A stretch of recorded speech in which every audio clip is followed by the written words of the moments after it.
po. Kain po tayo nilagang mais. Naluto na yung mais po.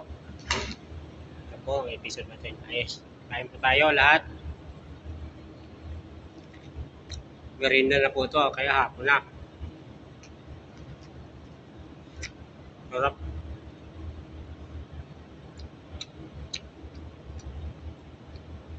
May asin po ito kaya malasa.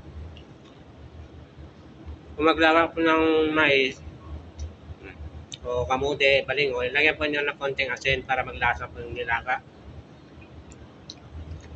Ma-absorb na yung lasa.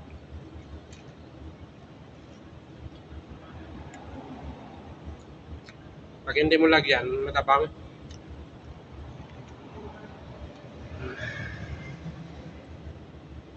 Sarap po, kain tayo dyan. Shout out po dyan sa Naik Cavite. Tapos Sinaya. Po, shout out dyan sa Oriental Mindoro, sa San Aquilino, di Matulak family. Shout out po dyan sa San Isidro, Miguel family. Shout out dyan sa Bulalakaw, Inasio family. Maraming pong salamat sa inyong panonood. Thank you for watching. Next video po. Maraming pong salamat. God bless you and more power. Tuloy-tuloy lang pag merienda po natin. Kain po tayo ng merienda ng mais.